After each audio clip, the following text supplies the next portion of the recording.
Gloria al Señor. Entonces entremos en esta mañana a lo que es la prédica y le hemos dado por título permanecer en mí y yo en vosotros. Permanecer en mí y yo en vosotros. Voy a ver si tengo entonces su atención y qué tal si lo repetimos a la voz de tres. 1, 2 y 3. Permaneced en mí y yo en vosotros. Y eso es una frase bastante conocida que se ubica en el libro según San Juan, en el capítulo 15. Y vamos a estar arrancando con el versículo 4 de este capítulo 15, donde Jesús se presenta como la vid verdadera.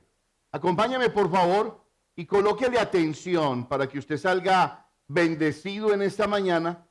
Trate de no mirar su celular si lo trajo como a manera de Biblia. Trate de usar su libreta para que anote y traiga su Biblia física. Eso dice mucho de usted. Créame que sí, dice mucho de usted. Así que lo animo a que vaya conmigo al libro según San Juan, capítulo 15, versículo 4. ¿Y qué tal si lo leemos a la voz de tres? 1, 2 y 3. Permaneced en mí y yo en vosotros, como el pámpano no puede llevar fruto por sí mismo si no permanece en la vid, así tampoco vosotros si no permanecéis en mí. La inconstancia es uno de los enemigos más grandes que tiene la humanidad. El abandonar tareas, el abandonar proyectos, se convierten en conceptos que los dejamos a mitad de camino. El compromiso y la concentración que necesitan los proyectos de vida son importantísimos, pero si hay algo a lo que no hemos podido recurrir con eficacia, ha sido el concepto de la constancia en nuestra vida. Si fuéramos a hablar de la parte física, creo que nos sentiríamos muy mal, porque en la vida hemos avanzado, pero hemos dejado proyectos de vida tirados a causa de nuestra inconstancia.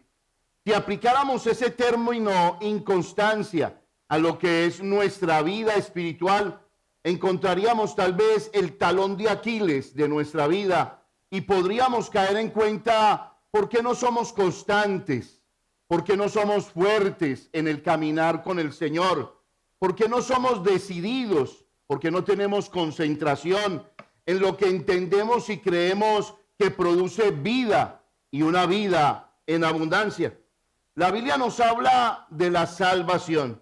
Y cuando usted visita el libro de Corintios en el capítulo 15, en el versículo 1 y 2, se nos dice que somos salvos si permanecemos en la fe.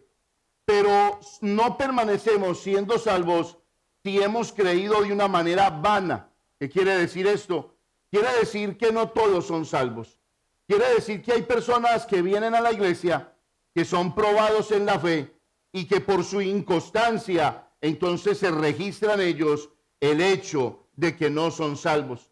La Biblia nos dice a nosotros que quien persevera hasta el final, este es una persona salva. Pero también nos dice la Biblia que para poder perseverar hasta el final necesitamos la ayuda de Dios. Es imposible perseverar si Dios no viene en nuestra ayuda. La pregunta en esta mañana sería, ¿ha creído usted en vano? ¿Tiene usted evidencias de la salvación en su vida? Sus familiares, sus amigos y sus seres queridos hablan de esa evidencia, conocido como el fruto real del Espíritu Santo en su corazón. Bueno, es una buena pregunta. Pero también hay otra buena pregunta. Al leer el versículo 4 del capítulo 15, tenemos que preguntarnos cómo permanecer, cómo perseverar, cómo mantener la vida de Cristo en nuestros corazones.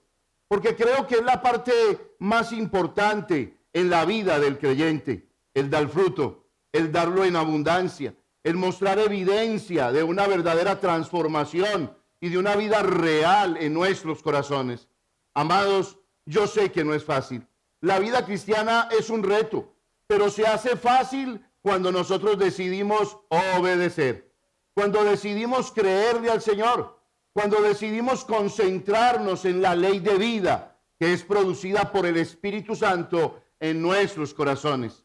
La buena noticia es que Dios ha dejado un plan de vida en el mismo capítulo 15 y nos enseña a poder guardar, cuidar, permanecer en Cristo Jesús.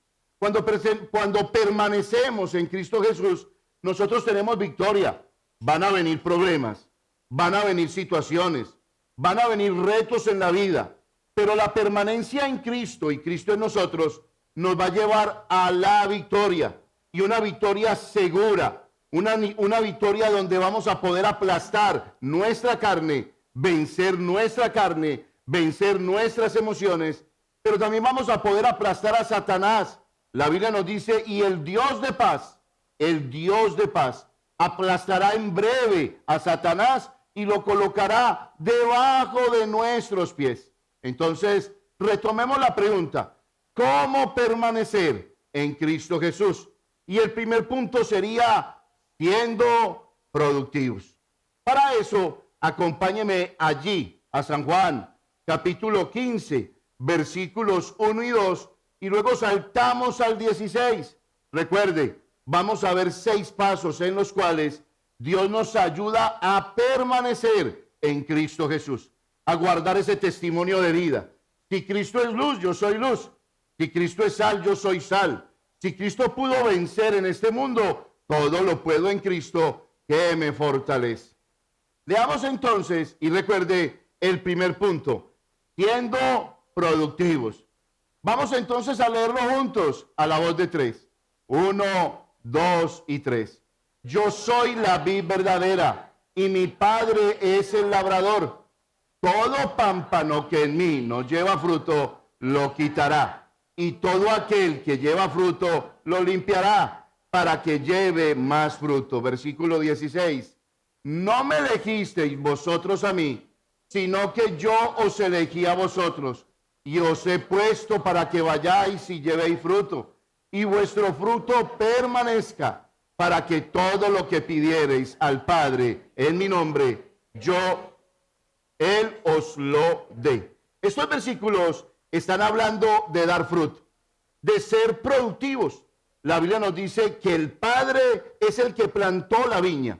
¿Y cómo lo hizo? Enviando a su Hijo Jesucristo, quien era la vida. Él es la vida, nos dice la palabra del Señor. En Él estaba la vida y Él era la luz del mundo. Él fue quien trajo realmente un estilo, un diseño de vida de acuerdo al Padre. Cuando usted lee la Biblia, se va a encontrar con un Israel. Israel en el Antiguo Testamento se hacía pasar por la viña del Señor, pero realmente no era la vid. La vid señalaba a Cristo. Cuando Israel se hacía pasar por la vid, la Biblia nos dice que Dios sembró en ellos uvas, pero no uvas silvestres como las que quería dar Israel, un fruto totalmente diferente al que Dios había sembrado. Dios había sembrado en Israel obediencia. Israel se volvió desobediente. Dios había sembrado amor en el corazón de Israel. Israel decidió odiar y ser un pueblo totalmente rebelde y un pueblo alejado del Señor. Jesús se presenta aquí como la vid verdadera, aquel que ha decidido agradar al Padre y a quien que posee la vida. Quien posee al Hijo, posee la vida. Dios colocó a su Hijo unigénito para que a través de él, la vid verdadera, nosotros podamos llegar al Padre y podamos realmente servirle, serles productivos, ser un cristiano que pueda glorificar a Dios con la abundancia de una vida transformada. La Biblia nos dice que Jesús es la vid, pero también la Biblia nos dice que nosotros somos los pámpanos y que si el pámpano no lleva fruto, no tiene la vida de Jesús en él, entonces ese pámpano es cortado. Pero también nos dice a nosotros que al ser los pámpanos y tener la vida verdadera de Jesús en nuestro corazón, podemos llevar fruto. Y cuando llevamos fruto, Dios lo que hace es que empieza a limpiarnos para llevar más fruto. Por eso usted ve por ahí cristianos que cada vez son más maduros, cada vez conocen al Señor más, cada vez tienen más hambre y más sed de justicia. ¿Por qué? Porque vemos al dueño de la vid, vemos a Jesús limpiando ese pámpano, pámpanos que dan fruto y que lo dan en abundancia. Pero dice que aquel que da fruto, el Señor lo poda, el Señor lo limpia. La podada de Dios tiene que ver con las pruebas que vienen a nuestra vida. Yo sé que usted y yo pasamos por pruebas. No las descarte, no reniegue, no se queje de ellas. Dios está podando este pámpano, lo está haciendo mejor, lo está llevando a excelencia. La Biblia nos dice que no podemos pasar las pruebas de Dios por alto, ni las pruebas de la vida. Al contrario, Dios nos dice que en su nombre hay victoria, que allí vamos a desarrollar paz, que allí vamos a desarrollar paciencia, que allí vamos a ser capaz de conocer más al Señor. ¿Es usted una persona productiva? La Biblia nos dice a nosotros que para que usted permanezca en Cristo Jesús, usted debe de ser una persona productiva. Y estoy hablando más que venir y ser ujier, más que venir y cocinar. Estoy hablando del fruto del Espíritu desarrollado en su corazón. El libro de Gálatas lo presenta claramente. La Biblia dice más, el fruto del Espíritu es amor, gozo, paz, paciencia, bondad, fe, mansedumbre, benignidad, templanza. Nos dice la Biblia que hay un paquete de vida para cada uno de nosotros. El Señor es el que da ese fruto y lo da para aquellos que están pegados a la vid, pegados a Cristo, que reciben la vida de Cristo en su corazón. Muchos dejan de producir ese fruto. Y cuando dejan de producir ese fruto, empiezan a ser personas que saltan de un lugar hacia otro. Son inconstantes en sus caminos. Y por eso terminan cortados. No necesariamente estoy hablando de la muerte. Dios no desea la muerte del pecador, sino que desea darle vida eterna. Pero la realidad, mis hermanos, es que la inconstancia en nuestro corazón nos quita la vida de Cristo producida en nosotros. No sé cuántos de aquí pelean con su vida espiritual. No sé cuántos de aquí les falta constancia en sus caminos. Pero la Biblia nos dice que con el Señor, con humildad en nuestro corazón, buscándolo todos los días, reconociendo esa necesidad de Dios, Él va haciendo de nosotros personas constantes en nuestros caminos. Cuando un pámpano, un cristiano, no está produciendo la vida de Cristo, es obvio que no está pegado de la planta. Es obvio que le falta estar cerca de la planta, conectado a la planta. ¿Es usted de esos creyentes que en este momento está sufriendo la ausencia de la vida de Cristo en usted? Tal vez permítame decirle en esta mañana por qué tiene esa ausencia. Tal vez porque no ha confesado su pecado. Tal vez porque le falta humildad en su corazón. Tal vez porque ha permitido que el odio reine en su corazón.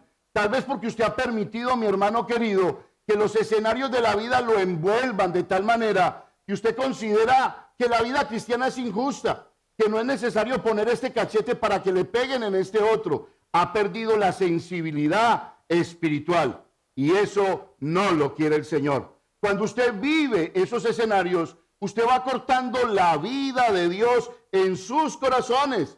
Pero sabe una cosa, mis hermanos, Dios es misericordioso y Dios extiende su mano y cada 8 días y donde andemos se nos habla de Dios, se nos habla de volver al Señor y de volver a conectarnos con esa vid verdadera. Hay hermanos que dicen, pastor, pero yo no siento nada. Humíllese y usted va a sentir al Señor. Pastor, yo no puedo comprender el cristianismo. Humíllese y va a comprender el cristianismo. Acercaos a mí, dice el Señor, y yo me acercaré a vosotros. Tal vez usted, mi hermano querido, ha perdido sensibilidad, porque tal vez ha aumentado las horas de su trabajo y cada vez es más con el mundo y menos con Dios. Tal vez usted, mi hermano querido, ha perdido sensibilidad espiritual y ha dejado de conectarse a la vid, porque los afanes de este mundo, las metas de este mundo, los propósitos de este mundo le han robado la dirección correcta y por eso usted a veces no siente nada. Qué dolor tan grande, mis hermanos, tener que poder comparar la paz de Dios con la paz de este mundo. La paz de este mundo es momentánea. Tengo para pagar el mortgage, tengo paz. Tengo para comer mañana, tengo paz. Pero eso no es la paz que da el Señor. La paz que da el Señor es que en los momentos de escasez, Dios promete estar conmigo. No sé cómo van a ser las cosas, pero hay una plena seguridad de que Dios conducirá mi vida de gloria en gloria y de victoria en victoria. David decía en el Salmo 51, y es una petición que debemos desarrollar: vuélveme el gozo de tu salvación. Y es importante que así lo hagamos, mis hermanos. Pidámosle a Dios en humillación, conectados a la vid que es Cristo, que vuelva el gozo de la salvación a nuestro corazón. Pero ¿cómo volvió ese gozo? Ese gozo volvió cuando David reconoció que era pecador, cuando reconoció que estaba lejos de Dios, cuando reconocía que sus actitudes y sus acciones lo alejaban del Señor. Me colaboran con el versículo 16, por favor. Y aquí hay una pregunta. La pregunta es, ¿para qué dar fruto? ¿Para qué dar fruto? Y podemos darle dos respuestas a esa pregunta. Primero, para que nuestro fruto permanezca. Mire lo que dice el 16. No me elegisteis vosotros a mí, sino que yo os elegí a vosotros y os he puesto para que vayáis y llevéis ¿qué? Fruto. ¿Y vuestro fruto qué? Permanezca. Si usted quiere que el fruto del Espíritu de Dios permanezca, sea productivo, sea una persona eficiente en el reino de los cielos. Pregúntese si está creciendo, pregúntese si está madurando, pregúntese si es la misma persona de ayer. No lo sea, mi hermano querido. La invitación de Dios es que usted pueda conocerlo todos los días a Él, de tal manera que usted no sea la misma persona. ¿Por qué tenemos que producir fruto? Para que ese fruto permanezca, para que seamos fieles al Señor cuando vengan los momentos de escasez, para que seamos fieles al Señor cuando vengan los momentos de abundancia, para que seamos fieles a Dios delante de los hombres, para que los hombres no vituperen el evangelio a causa de mi mal testimonio. Gloria a Dios por aquellos que dan fruto y un fruto que permanece, porque ese fruto debe de permanecer, porque la paz protege mi corazón. El gozo es la fortaleza de mi vida, nos dice la palabra del Señor. Y cada característica del fruto del Espíritu se convierte en las garantías que Dios nos ha dado para vivir en un mundo de caos, en un mundo que nos exige y nos pregunta, ¿dónde está Cristo? ¿Dónde está el Señor? ¿Dónde está el evangelio prometido? Hermanos, nosotros somos el quinto evangelio. Caminamos por este mundo glorificando el nombre del Señor y llevando fruto que permanezca para siempre. Alábelo, alábelo. Pero ¿por qué debemos de dar fruto? También tiene una segunda respuesta. Debemos de dar fruto porque nuestro Padre Celestial se satisface con eso. ¿Usted no le gustaría honrar a sus padres? Yo sueño todos los días con honrarlos más. No me alcanzan mis ojos, no me alcanzan mi corazón. Y sé que con deseos no solamente vivo, pero hay un deseo grandísimo en mi vida de honrar a mis padres. Me encanta verlos sonreír. Me encanta ver que pueden levantar su mano y decir, qué buen hijo me ha regalado el Señor. ¿Sabe que esa expresión sale mucho del corazón de nuestros padres? Qué hijos tan maravillosos, qué hijos tan buenos. Que Dios te bendiga, papi, que Dios te bendiga. Si hablamos con nuestro Padre Celestial, nosotros debemos de dar fruto para que nuestro Padre se complazca en nosotros. No olviden que la Biblia nos dice en Mateo capítulo 3, en un escenario maravilloso, donde Jesús iba a ser bautizado. Nos dice la Biblia que cuando Jesús iba a ser bautizado, había una voz desde el cielo que decía, este es mi Hijo amado en quien yo tengo ¿qué? Complacencia. Complacencia. ¿Cómo producimos complacencia en el corazón de Dios? Y en ese mismo capítulo de Mateo 3 se nos dice que Jesús venía de Galilea y que fue hacia el río Jordán, donde estaba Juan el Bautista. Y cuando llegó Jesucristo allí, la Biblia nos dice que Juan el Bautista lo vio y le dijo, tú vienes a bautizarme a mí, pero no, yo necesito es que tú me bautices a mí. ¿Y qué le dijo Jesús? Deja ahora tu bobada. No, deja ahora tu bobada. Es necesario que en mí se cumpla la palabra, se cumpla la justicia. Amados, satisfacemos a Dios cuando en nosotros se cumple la palabra. ¿Se cumple la palabra en usted? ¿Es usted una persona que atiende con atención la voz del Señor? ¿Se le olvida lo que dice este versículo 16 al final? Que quien lleva mucho fruto puede orarle al Padre. Mire lo que dice. No me elegisteis vosotros a mí, sino que yo os elegí a vosotros y os he puesto para que vayáis y llevéis fruto. Y vuestro fruto, ¿qué? Permanezca. Para que todo, y esto es lo maravilloso, ¿cuánto? Todo lo que pidieres a quién, al Padre, en mi nombre, Él os lo dé. Gloria a Dios. Pastor, yo oro al Señor y el Señor no me contesta. Empiece sirviendo. Empiece siendo productivo. Empiece dando fruto que glorifique a Dios. No de un fruto de apariencia. Porque si no le nace y es una carga en su corazón, no lo haga, mi hermano. Pero si usted es llamado a servir, recuerde la promesa que hay aquí. Todo lo que le pidiéramos al Padre en su nombre, Él nos lo va a dar. ¿Usted está aquí? Pida, pero sirva. Sirva y pida. Es una fórmula que no falla. Todos los que dan fruto, escúchelo bien, todos los que dan fruto al 100% tienen que ser bendecidos por Dios. Da fruto en su vida, fruto digno de arrepentimiento. Amados, es importante que pensemos en esto. ¿Cada cuánto le habla Dios a usted? ¿Cada que usted hace un devocional? ¿Cada cuánto le habla Dios a usted? ¿Cada que su esposa lo exhorta o su esposo le llama la atención? Déjeme decirle una cosa. Cuando el creyente genuino está conectado a la vid que es Cristo, por donde usted vaya, ve a Dios. No se acostumbra a los mismos escenarios. En estos días me fui en mi camioneta a cortar un pasto y pasé por la 485. Y yo llevo 20 años viviendo aquí. A mí me tocó verle tirar concreto más o menos de ese tamaño, 60, 70 centímetros, a toda la 485 hasta que la unieron. Y es increíble, mi hermano, que después de haber colocado concreto, usted ve maticas que salen por los lados. Y pasan carros a millón y las maticas van de un lado para otro. Pasan los carros del orgullo, pasan los carros de la soberbia, pasan los carros de la mentira, pasan los carros de todos los pecados que usted quiera imaginarse. Y las maticas hacen de un lado, de aquí para allá. Y me acordaba yo de parte del Señor que así deben de ser los cristianos. No importa dónde estén, ni quién los tapice.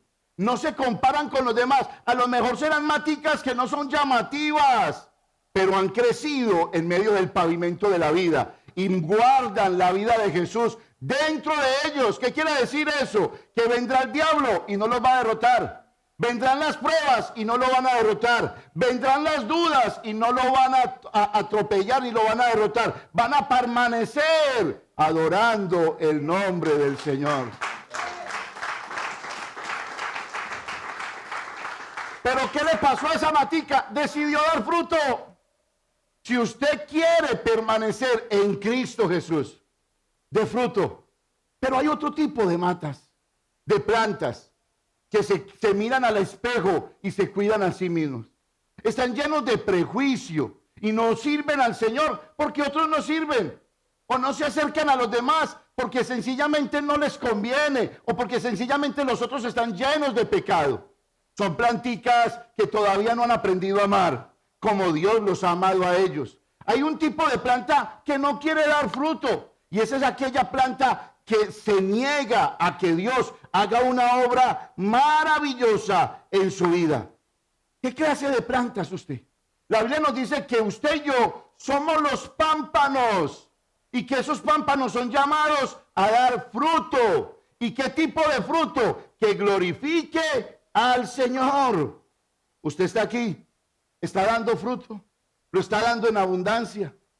¿Qué dicen sus hijos de usted cuando lo ven pasar por un momento difícil? ¿Lo ven encerrado en su oficina buscando el rostro del Señor? ¿Lo ven declarando la palabra? ¿Lo escuchan hablar la voz de Dios? ¿Qué dicen los más cercanos de usted? ¿O lo ven renegando? ¿O lo ven golpeando a su esposa? ¿O golpeando a su esposo? ¿O lo ven siendo intolerante? ¿Cómo lo ven? Pero para permanecer en Cristo hay un segundo punto. Reteniendo la palabra de verdad. Reteniendo la palabra de verdad. Y está allí en San Juan, capítulo 15, versículo 3 y versículo 7. Y me encanta estos versículos. Son de los que más me llaman la atención en la Biblia. Mire lo que dice Jesús. Estas son palabras de Jesús. Ya vosotros estáis limpios por la palabra que os he hablado. Gloria a Dios. Ya vosotros estáis limpios. ¿Cómo se comporta una persona limpia? ¿Qué fruto da una persona limpia? Un fruto verdadero. Un fruto que no es discutido por nadie. La Biblia dice, ya vosotros estáis limpios por la palabra que salió de mí. Jesús es la palabra de Dios, es el rema de Dios. Escúchelo bien. ¿Qué nos dice la palabra del Señor en el libro de Colosenses? Y me encanta escuchar el libro de Colosenses, porque dice que cuando Cristo vino a nuestro corazón, arrancó nuestra naturaleza pecaminosa, la arrancó de raíz. Eso es lo que le pasa al creyente que ha entregado su vida a Dios, que ha pasado por el proceso del nuevo nacimiento, donde Cristo entra como rey y salen los otros reyes de pecado de la vida. Dice el libro de Colosenses que por esa obra sobrenatural del nacimiento, Cristo arrancó de raíz nuestra naturaleza pecaminosa. ¿Qué quiere decir eso? Que ya Dios no ve en el creyente un hombre pecador, sino un pecador imperfecto. Imperfecto, que comete errores, que cae, pero que confiesa, que se aparta, que empieza a odiar el pecado. ¿Cómo permanecemos en Cristo? Reteniendo la palabra del Señor. Ya vosotros estáis limpios por la palabra que os he hablado. ¿Quién la habló? ¿Mahoma? ¿Quién la habló? ¿Algún Hare Krishna? ¿Quién la habló? Jesús. Pero mire lo que dice el versículo 7. Dice, si permanecéis en mí y mis palabras permanecen en vosotros, pedid todo lo que queréis y os será hecho. De nuevo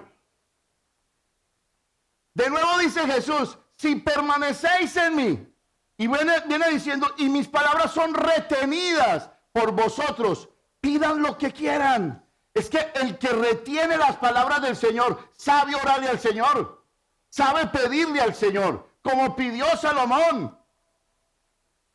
Y me encanta esto. ¿Sabe por qué? Porque en estos dos versículos veo dos tipos de personas, religiosamente hablando. Vemos a los cristianos sin la palabra, porque vemos a muchos cristianos. Yo soy cristiano. Van a una entrevista de trabajo y lo primero que dicen, contráteme porque yo soy cristiano. Van a hacer un negocio y dicen, no tenga miedo porque yo soy cristiano. Y dicen son cristianos, pero no se saben un solo versículo de la Biblia. El único que se saben es, ayúdate que yo te ayudaré. Ponen la palabra cristiano por delante, pero no se saben la palabra, no la retienen. Cristianos, Cristos sin palabra. Hijos de Dios sin palabra. Pero también está la parte opuesta, gente con palabra sin Cristo. conocen la Biblia a la derecha y a la izquierda, pero no han nacido de nuevo. ¡Qué tristeza! Les espera el infierno. Y no crea que soy duro, ni soy garrotista. La Biblia dice, y el que tiene al Hijo, no dice el que tiene la palabra, y el que tiene al Hijo tiene la vida. El que rehúsa creer en el Hijo ya ha sido condenado, porque no ha querido creer en el unigénito Hijo de Dios. Eso dice la palabra del Señor. Si permanecéis en mí y mis palabras permanecen en vosotros, pedid todo. Esas dos cosas deben de ir juntas. Cristiano y palabra. Palabra y cristiano. La memoriza, la medita, la rumea, te la come 10 veces después de la prédica. No, pastor. Entonces no le eche la culpa a la iglesia, ni a los predicadores favoritos, ni a ninguno. Usted no crece porque no quiere crecer. Usted no teme a Dios porque no lo conoce. Usted no se quiere acercar porque teme ser confrontado. Hello. ¿Usted está aquí? Hemos hablado tanto de la Biblia. La Biblia es la eterna palabra de Dios. Hemos hablado tanto de la Biblia que su poder mayor radica en la transformación de una persona. Hemos hablado tanto de la palabra que decimos que la palabra es acrisolada, es limpia, que por ella fueron hechos los cielos y la tierra y que es inspirada por Dios. Hemos hablado tanto de la palabra. Déjeme decirle algo, no podemos conocer a Dios desconociendo la palabra. Es la palabra de Dios quien revela a Dios. Sus características, sus atributos, su poder, su majestad es revelada por la palabra. No deje que otro se lo cuente. No deje que otro se lo diga. Llénese de hambre por la palabra. No se pierda de lo mejor por lo peor. Lo peor son las telenovelas de hoy. Las historias de hoy. Las fábulas de hoy. El Salmo 119 dice a manera de exclamación: oh, cuánto amo yo tu ley. Todo el día en ella medito. Me has hecho más sabio que mis enemigos con tus mandamientos. Con tus mandamientos. ¿Cuántos años de creyente tienes? ¿Qué palabra has retenido en estos años de creyente? Te voy a decir cuál. Jehová Jireh, mi proveedor. Has retenido tal vez la que más te conviene, la que más te saca de apuros, la que más te produce paz. ¿Cuántos años de creyente tienes? ¿Cuánta palabra has retenido en tu vida? ¿Sos de aquellos que te hacen una pregunta y lo mandas para el pastor? Que te conteste el pastor. A esa altura has crecido. O que te conteste mi esposo, él tiene más relación con Dios. ¿Cuánta palabra has retenido? ¿Cuánta palabra ha llegado en tu corazón? Déjame decirle algo. ¿Sabe dónde nací yo hace 47, 48 años?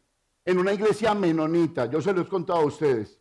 Fundada por un predicador en el siglo XVIII, XIX, que se conocía como Memon Simons. Y cuando él predicaba, él salía por las calles y la gente decía: ahí van los menonitas.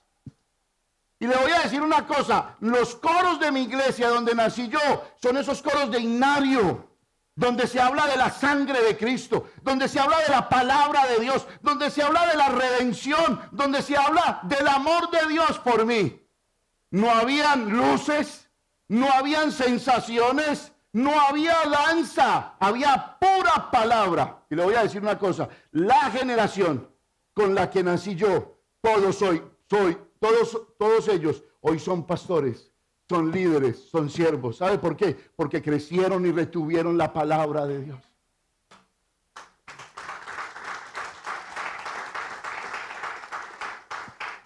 Pero aquí viene otra pregunta.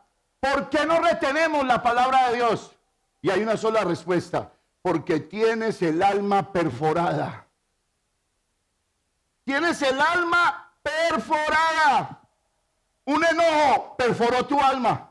Vienes a la iglesia y dices, gloria a Dios, qué palabra. Gloria a Dios, me trajo paz. Gloria a Dios, se está cumpliendo lo que Dios me está prometiendo. Pero cuando sales, odias. Tienes el alma perforada. Porque sales y olvidas inmediatamente que fue lo que Dios te dijo. Tienes dolor en el alma. No has podido perdonar. Tienes intriga en el alma. No has podido llenar expectativas. Dios no ha saciado tu sed. Quieres que los demás sacien tu sed. Y cuando colocas las expectativas en los demás, perforan tu alma. Viene la palabra, la recibes y cuando sales, te desagua. Se va por el sifón del baño. Tienes el corazón perforado. No estás pegado a la vid verdadera. Usted está aquí. Cuando sale de aquí, olvidas la palabra.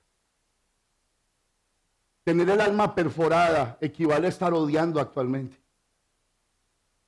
Tener el alma perforada equivale a tener discriminación entre nosotros.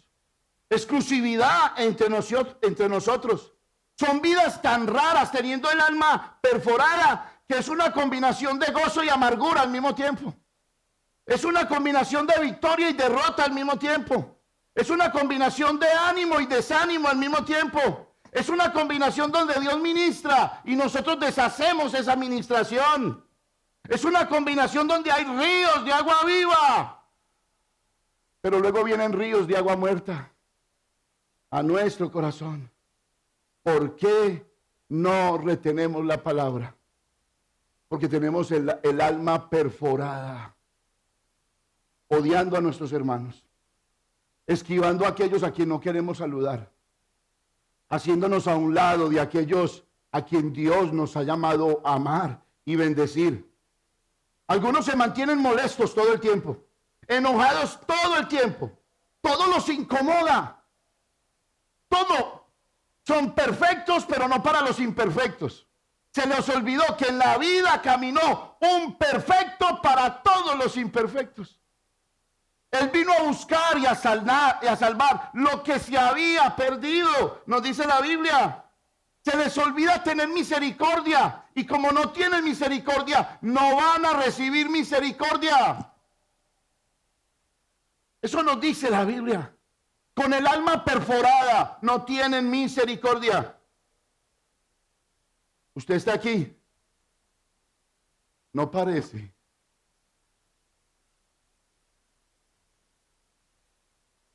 ¿Con cuántos imperfectos trató Jesús? ¿Cómo olvidar a Pedro? Ah, qué bellecita. ¿Cómo olvidar a nuestro amigo Pedro? ¿Cómo olvidarlo, mi hermano querido, si en el capítulo 16 del libro de Mateo la embarró 2 veces? ¿Y ustedes, mis discípulos? Preguntó Jesús. ¿Quién creen que soy yo? Y todo el mundo callado, los 11 callados.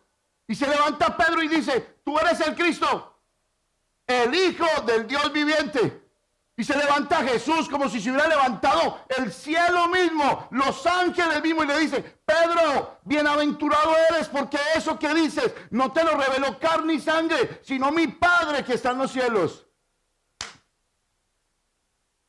Único, Pedro. Qué verdad que era Pedro. Más adelante le dice Jesús a los discípulos, es necesario que yo muera. ¿Cómo? Se levanta Pedro, ¿cómo, maestro? Tal cosa no te acontezca. Y se levanta Jesús y le dice, Pedro, no te comportes como Satanás. No hables como el diablo. No seas diablo, Pedro. Porque es necesario que yo padezca. El perfecto con los imperfectos. Pero usted no ha notado que tal vez, en medio de nosotros hay gente tan perfecta que se mantiene molesta por todo. Jesús nunca condenó a Pedro. Jesús nunca se olvidó de Pedro. Jesús le extendió su misericordia. Cuando le dijo, Pedro, me vas a negar 3 veces antes que el gallo cante una vez. Pero no te preocupes, yo he orado por ti, he clamado por ti, te he reclamado. Y aunque Satanás te va a zarandear, volverás y darás testimonio de mí. ¿Usted está aquí? ¿Qué le parece Pedro? Qué bellecita Pedro. Llegó el día de la Santa Cena, la última fiesta de Jesús con sus discípulos. Enamorado Jesús de sus discípulos. Juan, ¿estás aquí? Sí. Santiago, ¿estás aquí? Sí, maestro, ¿cómo vamos a perder esta invitación? Jacobo, ¿estás aquí? Sí, aquí estoy. Pedro, sí, Señor. Y empieza Jesús a lavarle los pies a los discípulos. Es que esa cena no cabe sino en el corazón de los creyentes. Venga, le lavo sus pies, las uñas todas encorvadas. Venga, le lavo sus pies, Jacobo. Jacobo. Usted que acabó de pisar, Jacobo. Venga, le lavo los pies. Y cuando llegó a Pedro, el mismo hombre que no se quería dejar transformar. Un momento, Jesús. A mí no me lavarás los pies. No, pues qué cosa tan grande, Pedro. Me estás magnificando, Pedro. ¿Y qué le dijo Jesús? ¿Sabes una cosa, Pedro? Si no dejas que yo te lave los pies, no tendrás parte conmigo en el reino de los cielos. Uy, se tuvo que haber estremecido Pedro. ¿Cómo? Y eso tiene 2 connotaciones muy importantes. No tendrás parte conmigo en el reino de los cielos, ni tampoco parte conmigo aquí en la tierra. ¿Cómo así, Jesús? Explícamela. Sí. Si no dejas que yo te sirva, es porque tú no vas a servir. Si no dejas que yo sea tu modelo, es porque tú quieres ser tu modelo. Tú no vas a entrar al reino de los cielos a ser otro diablo que divida el cielo. No, no, no. Te vas a quedar aquí. Y lo peor de todo es que cuando estés aquí y yo esté hablando palabras de ciencia, palabras de sabiduría, te vas a confundir. Te vas a perder el valor del reino por mis palabras en tu corazón, debido a que no quieres que yo te sirva. Así hay gente que vienen aquí y dicen, ¿de qué fue que predicó el pastor? Ah, ese pastor predica muy duro y da garrote del tamaño de la Biblia que tiene.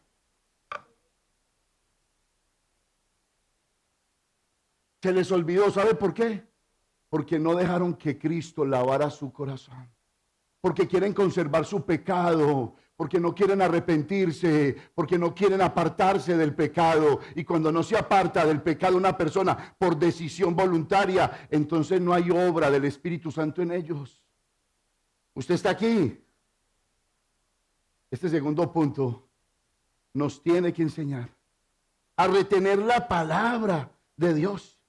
¿Qué agujeros hay en tu alma que te roban el gozo? ¿Qué agujeros hay en tu alma que sales de aquí y pierdes la paz del Señor? Y es que es tan fácil perderla.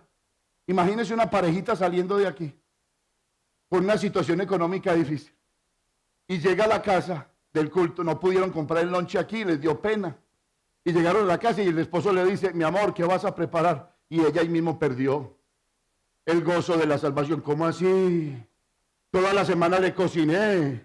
Se le olvidó que el lunes fueron frijoles, el martes fueron lentejas. ¿Cómo así? Ahí mismo agujeraron el alma. Se le olvidó que hay problemas económicos. Pero una persona que no tiene el alma agujerada, que se comporta como los hombres de Dios de pactos, llega y le dice, mi amor, no se preocupe, no cocine, yo cocine o vámonos para mi tierra. Pierdes el gozo de la salvación. Tienes tu alma perforada. Mantienes tu corazón limpio. Porque la Biblia nos dice, bienaventurados los de limpio corazón. ¿Por qué qué? Porque ellos verán a Dios. Ay, pastor, qué rico, lo voy a ver en el cielo. No, lo vas a ver en la vida de tu hermano. Cada que cuidas tu corazón, cuando mantienes tu corazón limpio, difícilmente te enojas. Ves a Dios en los errores de tu hermano, en el talón de Aquiles de tu hermano. Vas a pensar, está creciendo mi hermano, está madurando mi hermano. Voy a orar por mi hermano. Pero los que tienen el alma perforada no perdonan. No quieren perdonar.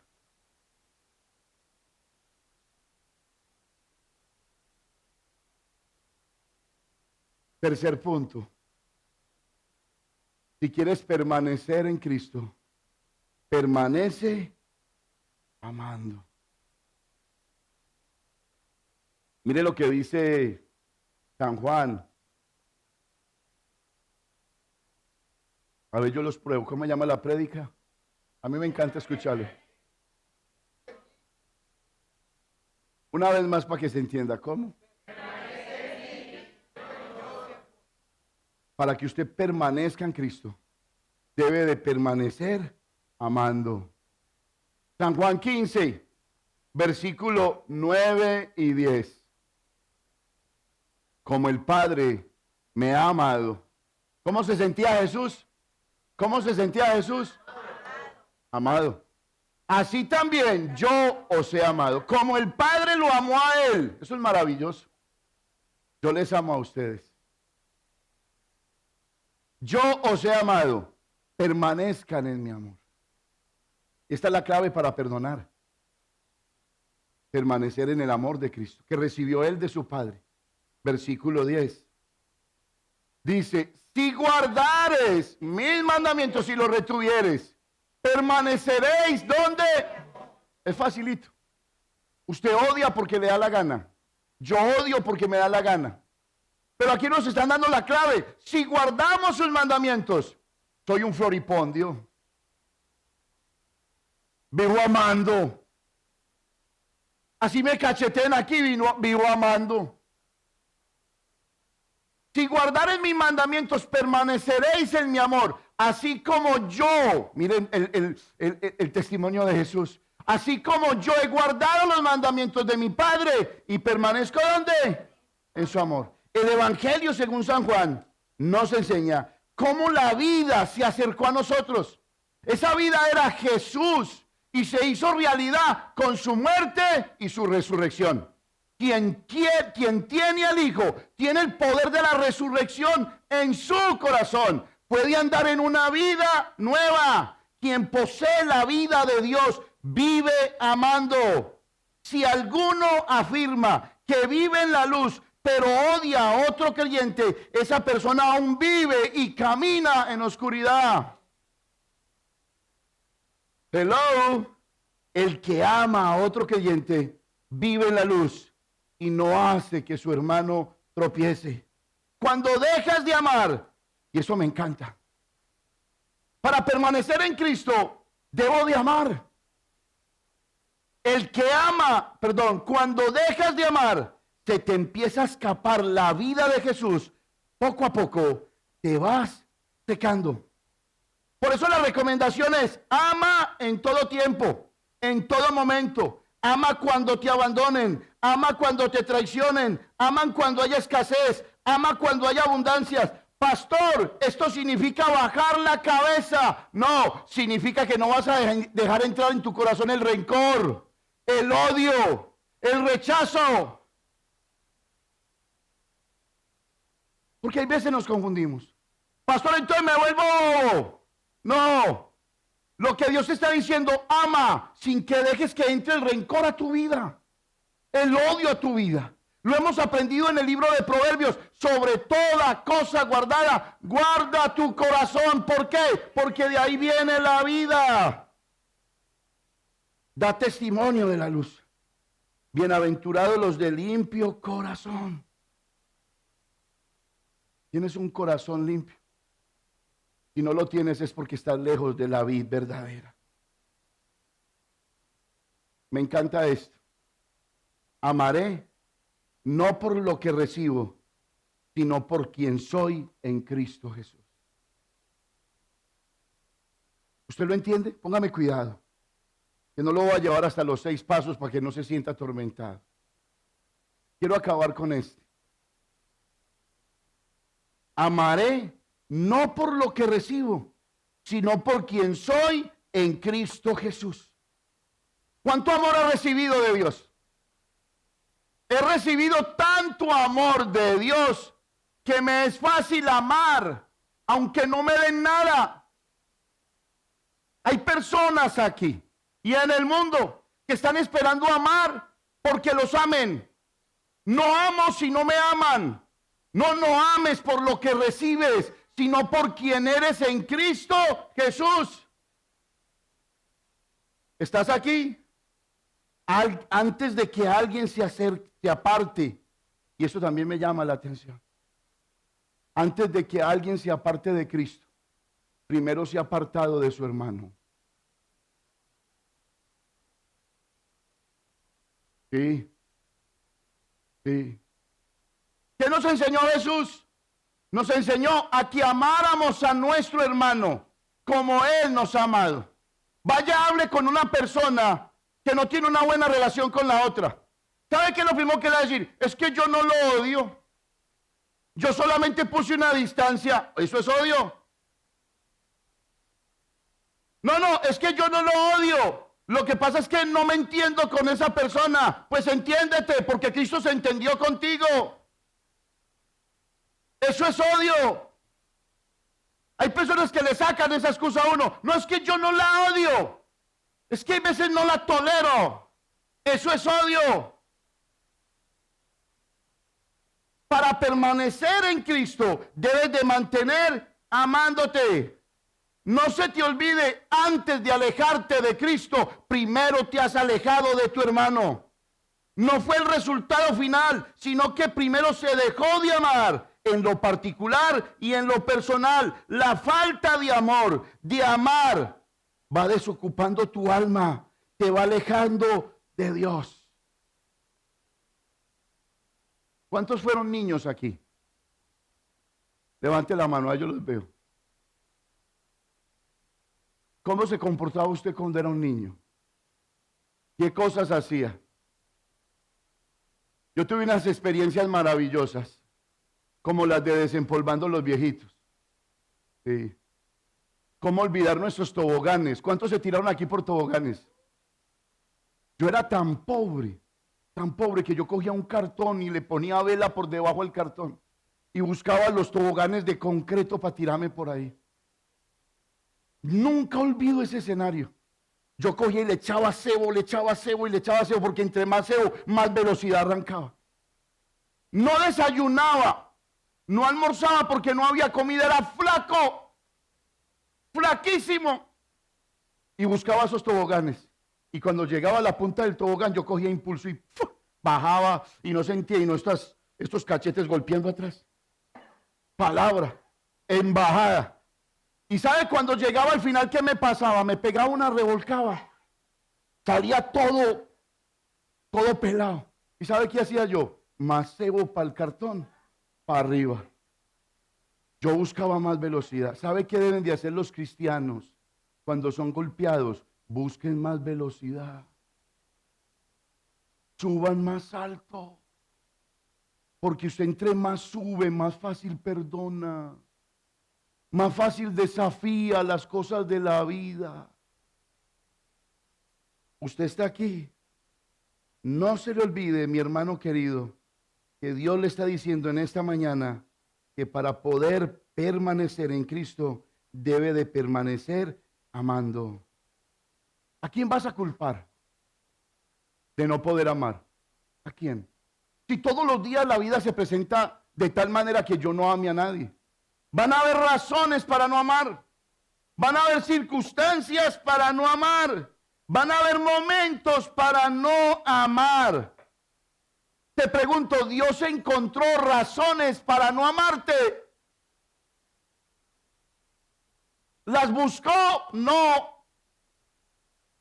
Él decidió por amor morir por ti. Amarte de tal manera que se dio por ti. Permanece en su amor, amando también. Y aun si no tuvieres razones para amar, yo te puedo presentar una. Porque de tal manera te amó Dios a ti, que envió a su único Hijo, para que todo aquel que en Él crea no se pierda, mas tenga vida eterna. No es una razón suficiente para amar. Usted está aquí por causa de Él, entonces yo amaré. Por amarlo a Él, decidiré amar a los demás. Usted está aquí. Colóquese de pie.